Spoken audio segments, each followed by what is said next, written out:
Hey everyone, welcome back. My name is Michaela, this is Meekela Reads, and today I'm going to be telling you about all the books I read in October. At the time of filming this, I had a video go very well and there's lots of new people. And I have not, at this point in time, I filmed another video that will come out after this video, welcoming all the new people. But I will welcome all the new people in this one too. Hello everyone, welcome to the chaos channel that is Meekela Reads. Glad to have you here. Thank you so much for watching my video. Funny story, that last video, like I wasn't even meaning to film it. I just had an urge and my camera was there, and so I pulled it out in my half delirious state after work one day, and it did really well. So thanks YouTube algorithm. So all but one of the books that I read in October I have borrowed from the library, or I have purchased on Audible and listened to it in audiobook form, or I just read it as an ebook. Like I haven't read a physical book like in all of October, and I think I'm okay with that for now. It was a weird month, but I'm gonna tell you about the books I read, because I read a few books and they were good. A few of them were very good. So the first book that I read in October was Godsgrave by Kristoff. This is the second book in the Nevernight Chronicles. I've spoken about Nevernight before, but Nevernight follows our main character Mia, and she is an assassin. And in the first book, she's really kind of learning how to be an assassin. She goes to the school. So there's like a training element. But Godsgrave follows on after the events of the first book. Obviously, I won't say too much, but there is a like gladiator element, which I thought was really cool. I really enjoyed that section, and actually like halfway through listening to Godsgrave, I was watching Gladiator for the first time, and that's when I started to actually draw all of the parallels. And I don't know how I didn't pick it up in the first book, but like Godsgrave, the city, is kind of based on Rome. So yeah, I don't know, I thought it was really cool. I loved Godsgrave. I think I liked Nevernight more, like it's definitely my favorite of the series, but Godsgrave was good in its own way. I was a bit confused at the start of this book because there is some time jumps which wasn't super clear in the audiobook form.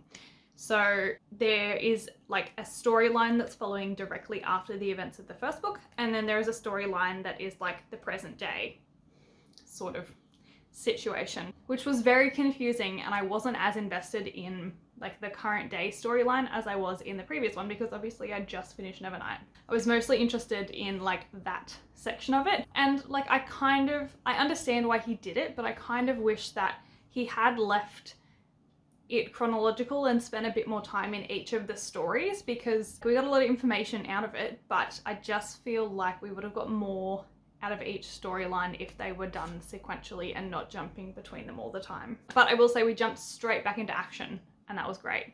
Great pacing to start the book. I will say I've never liked Ashlyn. Like I still don't to this day. She is still my least favorite character of the Nevernight series. If you've read them, you know, but yes, that's just my personal opinion of the books. But all in all, I really enjoyed Godsgrave. I loved the gladiator vibes, like that whole training sequence section of that. That was really, really cool. Getting to know a bit more about Mia's history and her family as well was really, really nice. I really liked Godsgrave, and I gave it a 4 out of 5 stars. The next book that I finished was The Hate You Give by Angie Thomas. It is a kind of a contemporary fiction book following our main character Star. At the start of the book, her best friend is murdered by a policeman, and the story kind of follows as Star is coming to terms with this being potentially the second time that that's happened to her, and then also like battling the feelings of like loss and guilt and like racism. Like there's so much racism in this book. It brings so much of it to the forefront, and it really gives you a bit of insight into how racism affects people and how prevalent it is still to this day in society. I'm not sure if it's because I was reading like action type books before, but I was so anxious this whole book. Like I thought something was gonna go down, and it kind of does, but yeah, I just sat in like a little tiny ball of anxiety the whole time I was reading this book. I will say that it was very enlightening. It challenged a lot of my thoughts on the world, which I thought was really cool. I feel better for having read it. I probably will read it again at some point. I also really want to watch the movie because I haven't done that yet, and I don't know how it slipped past my radar, but I didn't realize that it was out already. So I will be watching that at some point in the near future. The characters in this book were fantastic. They were all very, very like deeply written. They had their own like characters and personas that were very, very well developed. The pacing was like pretty decent. There was always something happening. I never really got like bored reading it. And it was also very easy to read, which was amazing because it helped me to get through it, because I was anxious the whole time.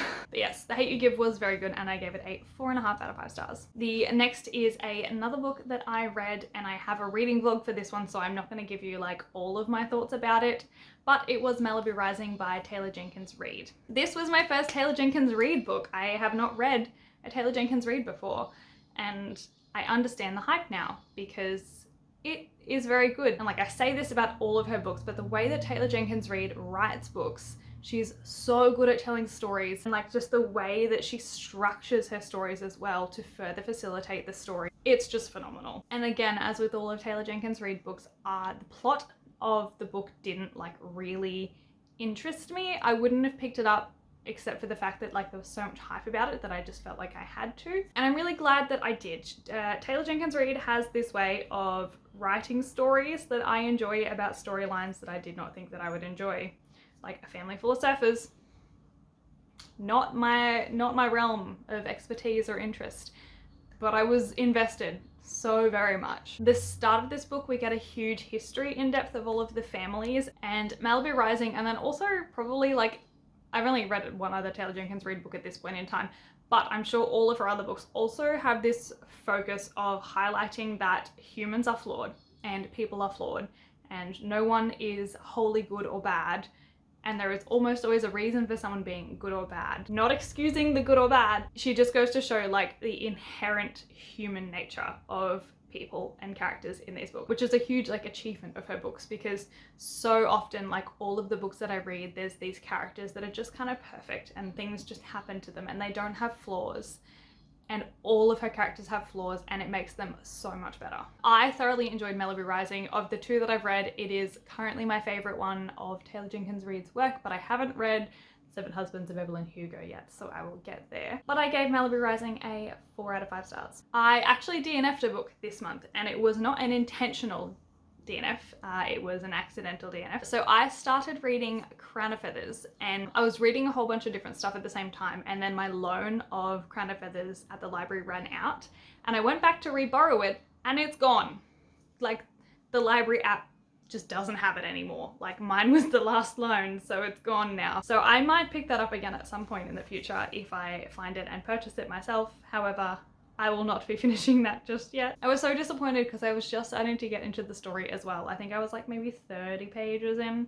I was starting to understand kind of like what the world is and the characters and all that jazz. So I was just starting to get invested and I didn't finish it.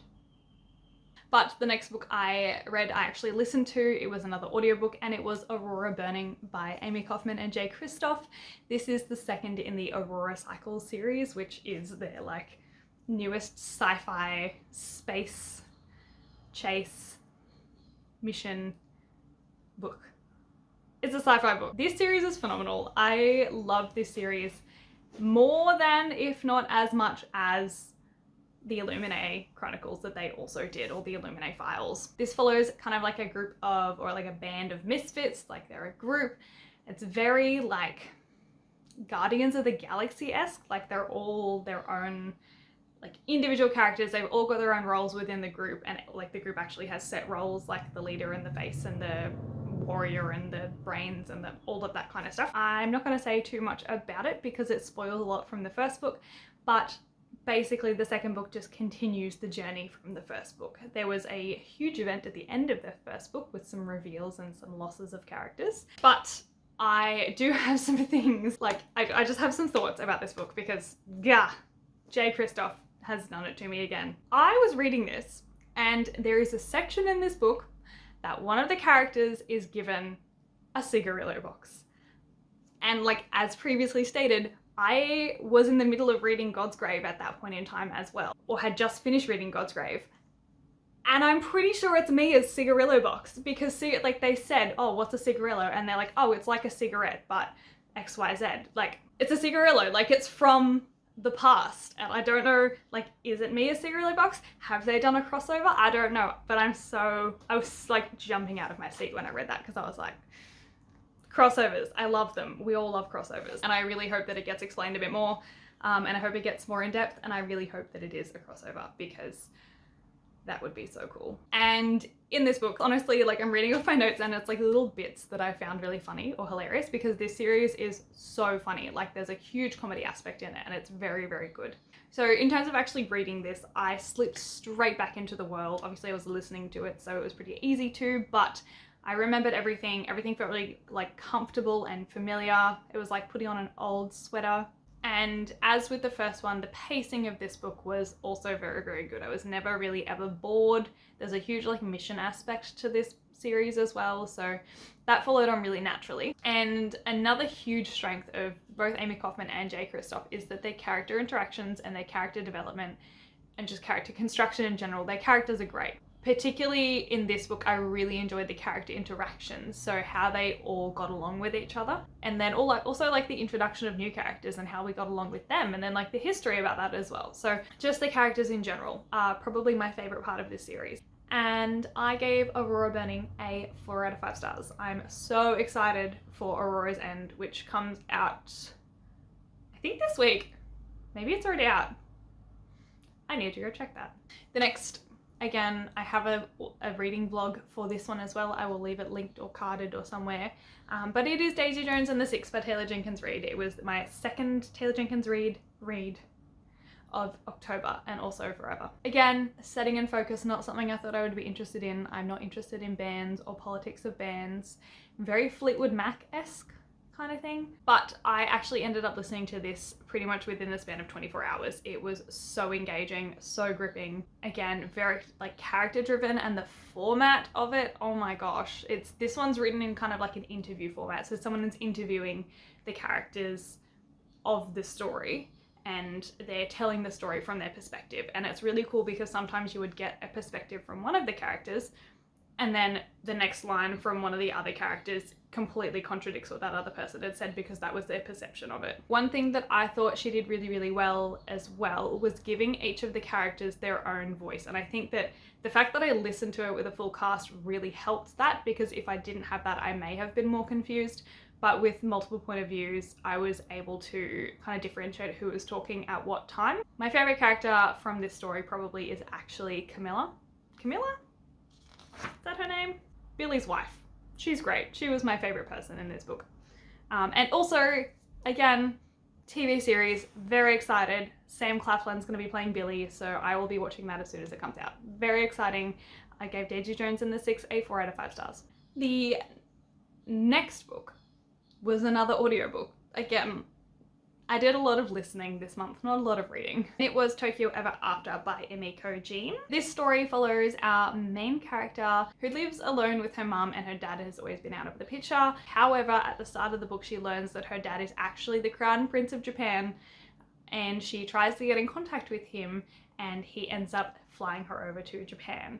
This is a very like Princess Diaries-esque book. I really pictured it as more like Princess Diaries meets Crazy Rich Asians, mostly because she's gone from like not knowing that she is basically a princess to this incredibly rich lifestyle with all of these incredibly rich people who just do rich people things. There was a lot of really cool themes within this book. So the main reason for the main character going to Japan is to learn a bit more about her dad, and eventually she ends up learning a bit more about herself as well. There is a love interest in this, but that's not the main focus of the story, and I really enjoyed that.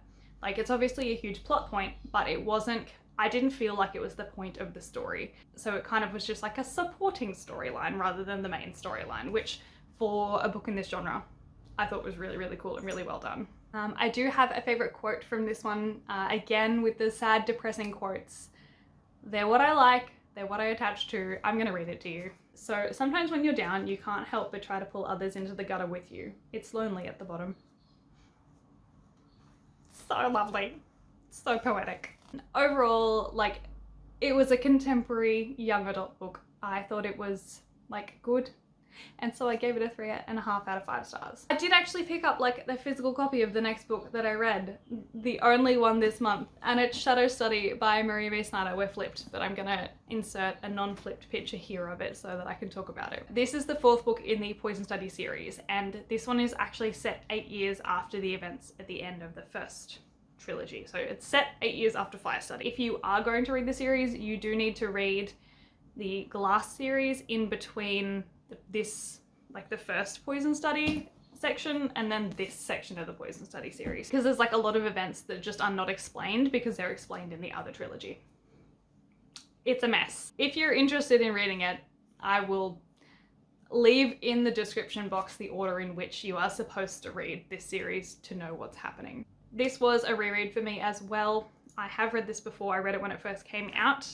However, again, I remembered exactly nothing from it.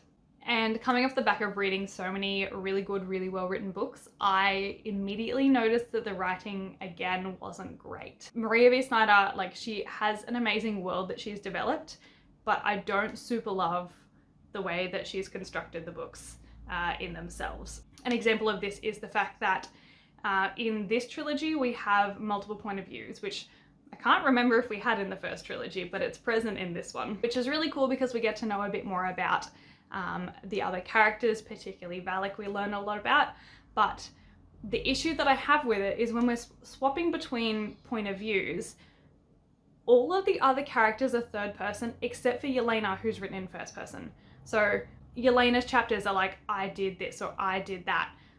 But the other ones are like, Valak did this or Janko did that. Like, it's not consistent, and it bugs me so much. And that's kind of the only way that I can tell between the characters as to who's talking. And actually oftentimes, like, I'll find that I would get a bit confused between the other point of views because the character separation is not great. The pacing of this book was really good. I kind of flew through it like relatively quickly in terms of how often I was actually reading the book. And I also love how much of Valak's backstory we actually got in this book, because honestly, I would say that Shadow Study is probably like, it's Valak's book. Like, Yelena, she's got some other stuff going on. She's lost her powers. She's trying to figure out why. But we really, really get to know a lot of the backstory about Valak and how he became the like most notorious assassin in Ixia. And it's pretty cool. So for that reason, I liked this book. I did decrease its star rating just because I didn't think it was as great this time around. So I did give it a 3 out of 5 stars. And the last book that I completed in October, what month were we in? It is Darkdawn by J. Kristoff, the final in the Nevernight Chronicles. Again, I've spoken about the series earlier in this video, in fact. But there's a few things about Darkdawn that I also just loved. So at the start of the book, we got a recap, which was perfect because, like, not that I'd forgotten what had happened, but we get like a nice recap of who the characters are and what their little stories are, which was really nice because I get confused between characters if there's too many of them sometimes, particularly in these fantasy series. I was really sad to see this be the end of the series. I did thoroughly enjoy listening to this book and this series. The narration of it was fantastic. And I think that honestly, it's probably my preferred way to listen to this, like to consume this series, because the footnotes are just not my thing. But if someone's reading the footnotes to me as a part of the story, I'm all there for it. It's almost like a fourth wall break in a way. But there is one thing that I loved, and it's like a bit of a plot point, but it's not spoiling anything. But in the library of the Red Keep, the Nevernight books are there. Like, the author starts talking shit about his own books in the 3rd book because the first 2 books have popped up in the library and they're reading them, and it's just hilarious. Like, listening to their commentary on the story that's already happened is like, it hurt my brain, but it was fantastic. I love how the end, like the very, very end was written. However, I feel like we didn't get enough out of the end scene. It felt kind of like not rushed, but not explained, or not like we didn't sit in the end fight scene specifically really at all. Like, we got a lot of other outside perspectives of the end scene, but we didn't get like the actual two main people in the end scene. Like you didn't get much of their perspective at that point in time, which good and bad really, but I did like the outcome of like most of the characters except for Mia. Mia Corvere is who I wanted Selena Sadothian to be if the Throne of Glass series was to continue as the first book did, because we all know that that series changed after book 3. I loved Darkdawn. I loved listening to just the Nevernight Chronicles in general. I'm gonna be sad without the characters, but I did give Darkdawn a 4.5 out of 5 stars. Oh boy, and that is it. That is all of the books that I read in October. Thank you so much for being here. I hope you guys enjoyed the video. I hope you're having a great day, and I will see you guys next time. Goodbye.